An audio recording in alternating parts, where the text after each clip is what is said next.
Hi, this is Regina White Favors with Favors Film Analysis. So I want to extend the strategy case study for reviewing the town. This is more or less a critical thinking opportunity. And I want to look at assessing conflict with the narrative, conflict with the characters, the way that robbery cinema is depicted. So this will give us an opportunity to think about how the director, Ben Affleck, presents conflict, how he acts within the narrative as a main character named Doug, and his relationship with James, as well as the other characters. And this will also just gives us an understanding, an opportunity to reach an understanding about just the presentation of heist movies, the presentation of robbery cinema. So this is Favors Film Analysis, assessing conflict in the town, which showed in theaters 2010. And you can visit www.favorsfilmanalysis.com for more access to critiques and reviews. All right, this presentation is subject to fair use. So the opening scene, Doug is the leader. He's considered the leader. But this scene also establishes conflict.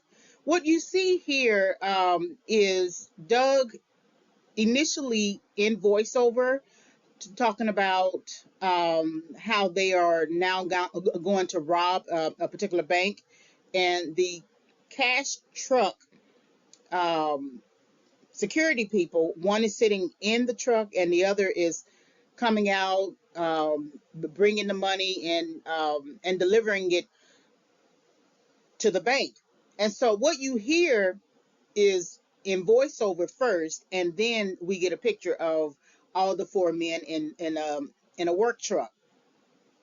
And so Doug goes into this discussion about um, the age of the man, how much he makes, and what the strategy would be if they are confronted with the police.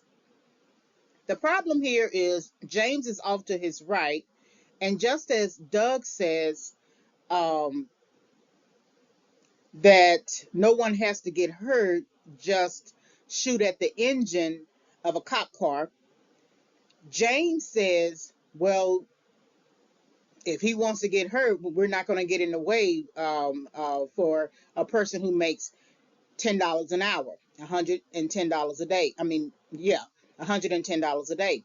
What you see here is that even though Doug is considered the leader, and we see the FBI agent Frawley actually label him as the architect, there's conflict in the narrative, or that is being presented in the narrative, that James opposes Doug.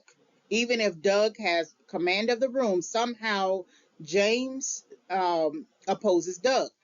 And even if you are a leader, sometimes that you being a leader automatically establishes conflict, even if your goal is not to establish conflict. So what you see here in this pic is essentially Doug setting out the plan, setting out any contingencies, and expecting the other three men in the truck, and including himself, to come up under that leadership authority. He's not the only leader in the film, but this particular this conversation that he's having, and James opposing without saying I'm opposing, is the conversation that establishes conflict with between Doug and James. All right, this is the end of the presentation. So if you want to listen to other film analysis, just visit www.favorsfilmanalysis.com. Thank you very much for listening.